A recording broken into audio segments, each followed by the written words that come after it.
오늘도 성경 봉독하고 기도하고 하나님의 말씀 생각하도록 하겠습니다.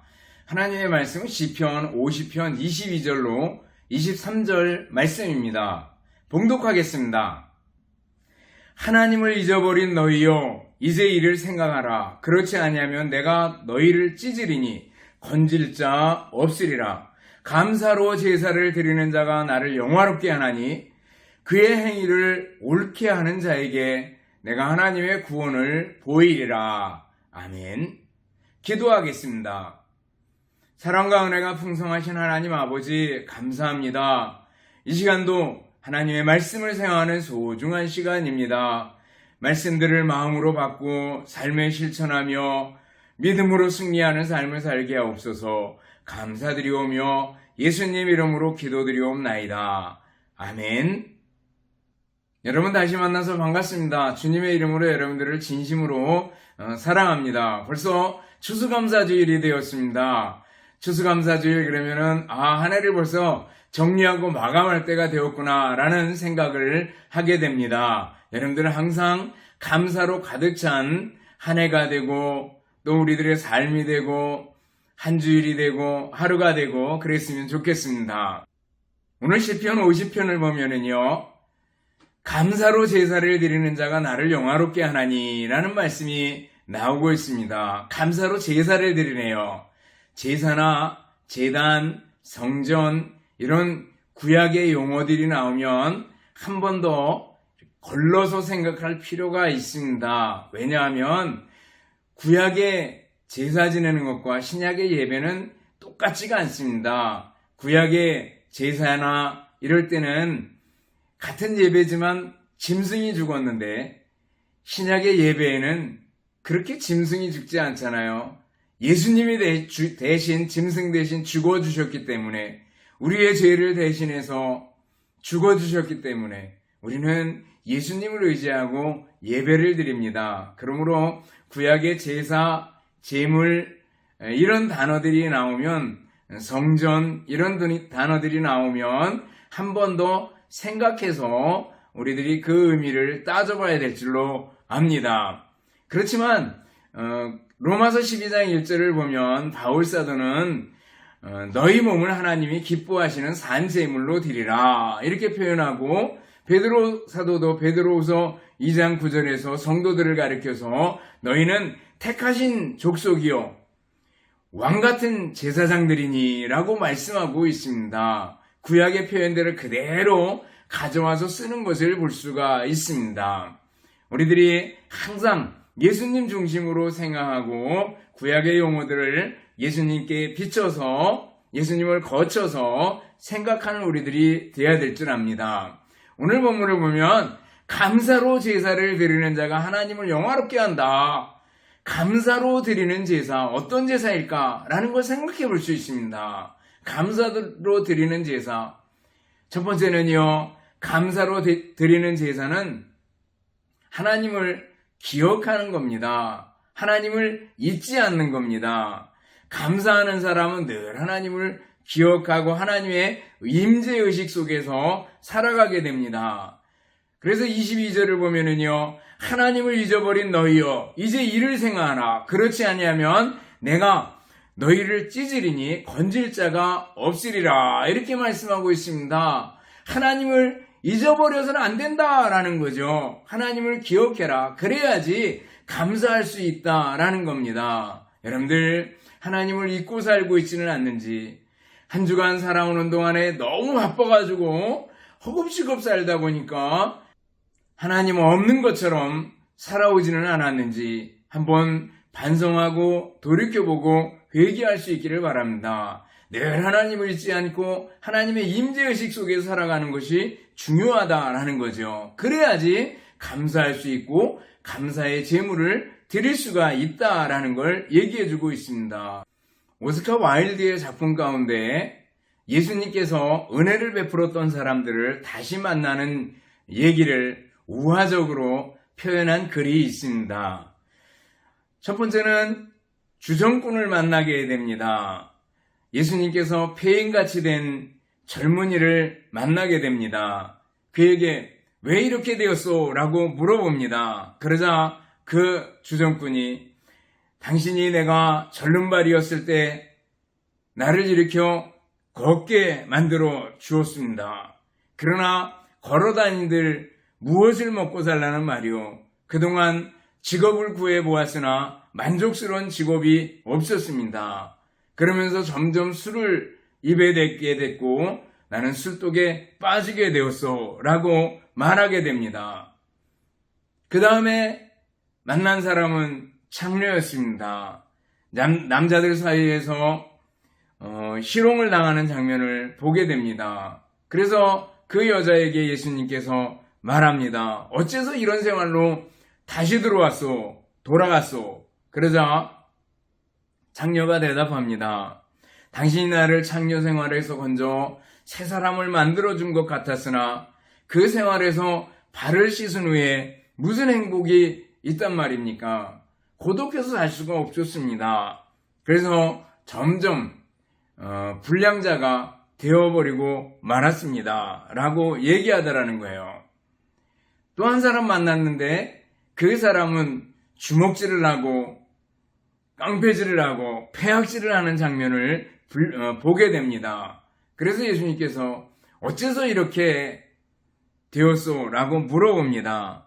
그러자 그 폐악질을 하던 사람이 나는 당신이 눈을 뜨게 해준 소경이었습니다.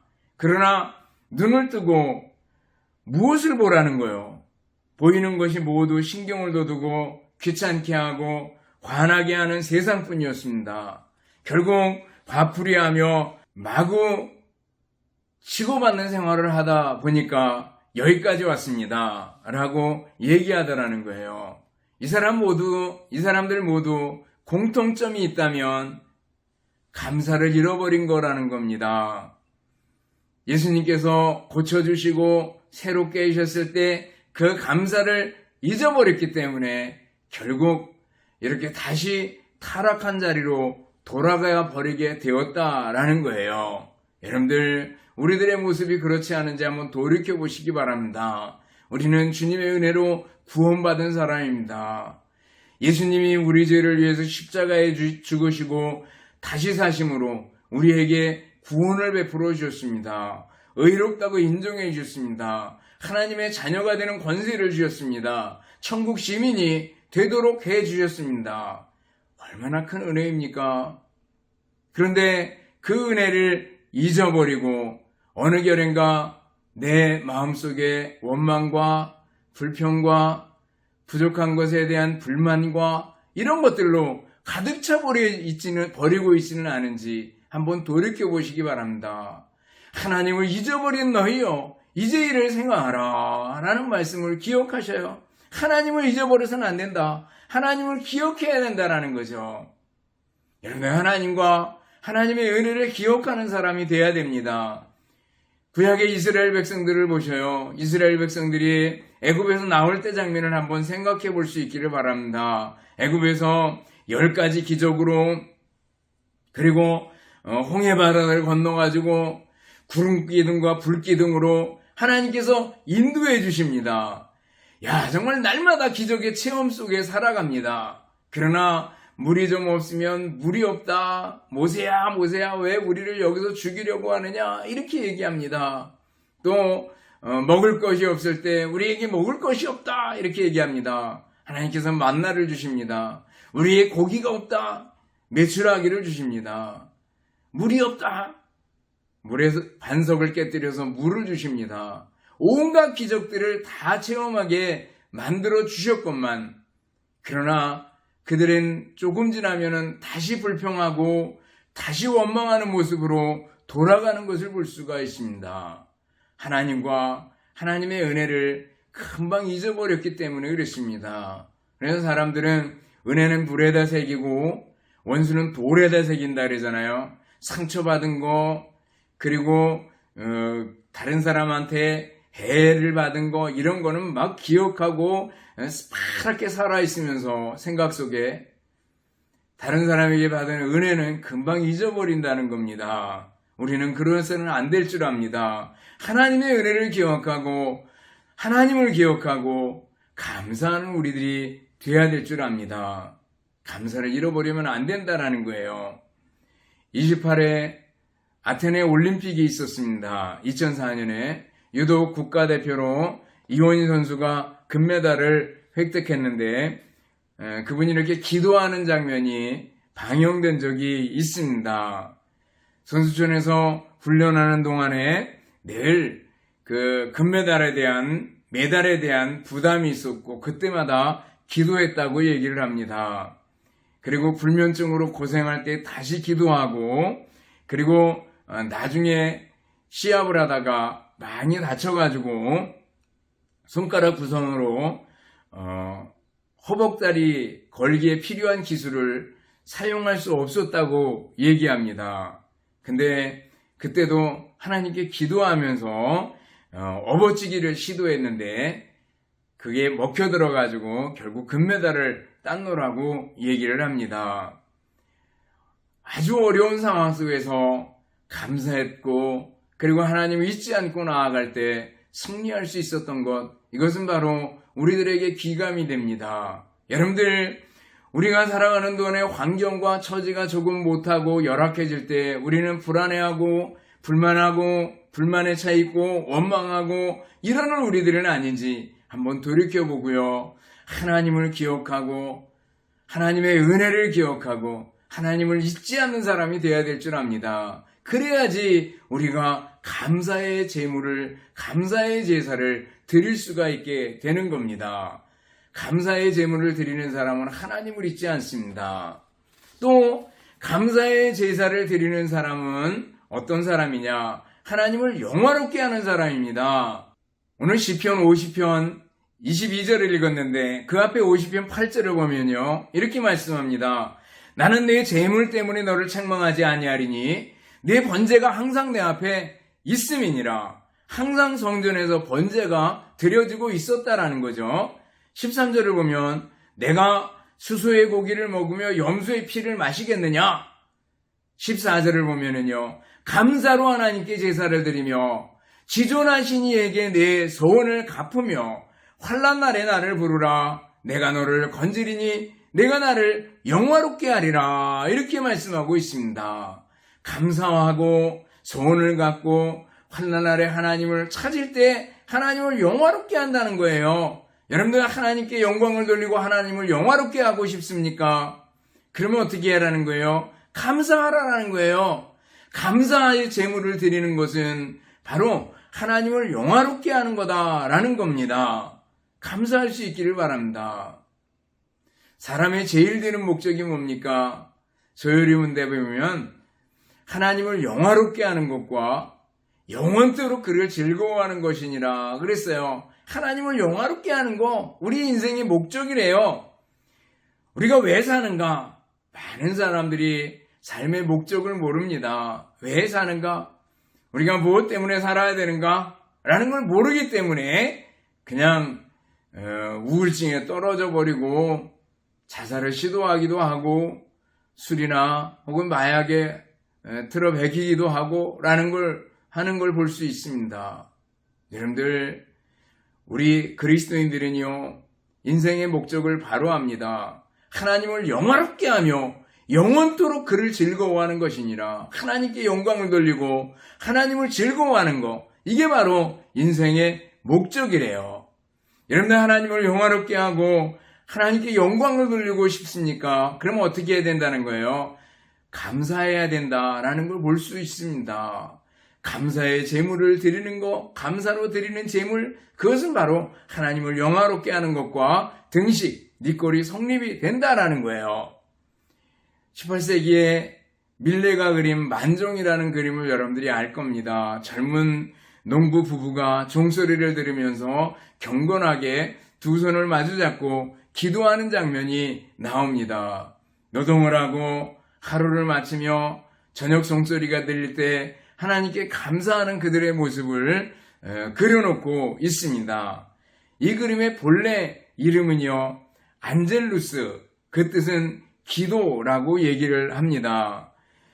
이 그림을 그릴 당시에 이 밀레는 굉장히 가난하고 몹시도 고생하던 때였다고 얘기를 합니다. 그리고 그 가운데서 그 바구니에 보면 감자 몇 개가 작은 바구니에 담겨 있는데 감자 몇 개 담아놓고 하나님 앞에 감사하는 그 기도의 모습을 보게 됩니다. 여러분들 감사하는 모습들 우리의 모습이 되어야 되지 않겠습니까? 생활이 어렵고 삶이 어렵고 팍팍해도 하나님께 감사하는 사람, 그 사람이 하나님을 영화롭게 하는 사람이다라는 걸 기억할 수 있기를 바랍니다. 하나님은 감사로 예배하는 자를 찾으십니다. 감사를 표현하는 사람들을 찾으십니다. 그리고 그 사람에게 은혜를 베풀기를 원하십니다. 여러분들 하나님을 영화롭게 하는 감사의 제사를 드리고 감사의 제물을 드리는 여러분들이 될 수 있기를 바라겠습니다. 그러면 다음에 셋째로 감사로 드리는 제사의 결과는 어떻게 되는가? 하나님의 구원을 볼 것이다 라는 거예요. 23절입니다. 그의 행위를 옳게 하는 자에게 내가 하나님의 구원을 보이리라 이렇게 말씀하고 있습니다. 감사하는 사람에게 하나님께서 구원을 베풀어 주시겠다라는 거예요. 여러분들 구원 그러면은 우리가 잘 아는 대로 예수님 믿고 칭의의 구원이 있습니다. 의롭다함을 받는 겁니다. 거듭나는 겁니다. 다시 태어나는 겁니다. 예수님을 처음 믿고 그리고 천국 시민이 되고 하나님의 자녀가 되는 권세를 얻게 되는 겁니다. 얼마나 놀라운 일인지 모릅니다.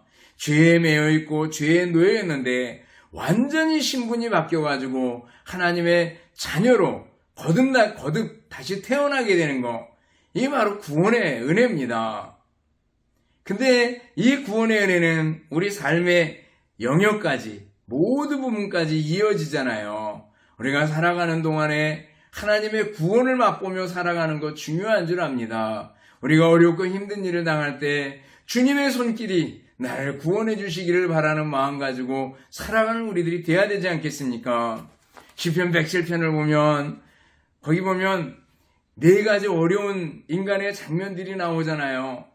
한 사람은 사막에서 길을 잃어버립니다. 사막에서 길을 잃어버리면 어디로 갈 수가 없잖아요. 전부 모래판이고 전부 작은 돌들판이고 그러면 어디로 갈 수 있겠어요. 근데 거기서 하나님께 부르짖었더니 하나님께서 거할 성에 이르도록 해주셨대요. 두 번째 사람은 죄를 짓고 감옥에 들어가 있습니다.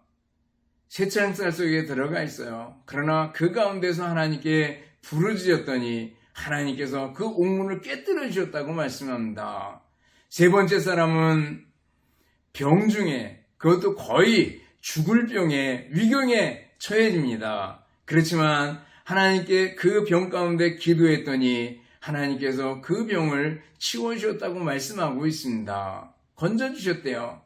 마지막 사람은 풍랑이는 뱃속에서 이리 구르고 저리 구릅니다. 그러나 그 가운데서 하나님께 부르짖었더니 하나님께서 소망의 항구로 인도해 주셨다고 말씀하고 있습니다.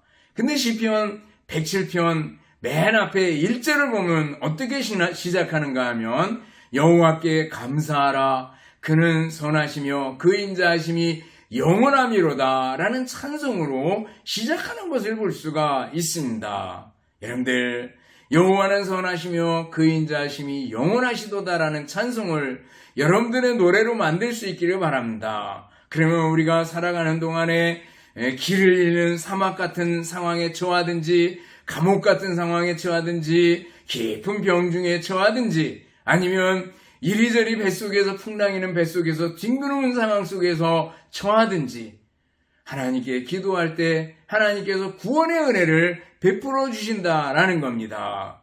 여러분들 감사하는 사람에게 하나님께서 구원의 은혜를 베풀어 주시는 것을 믿을 수 있기를 바랍니다.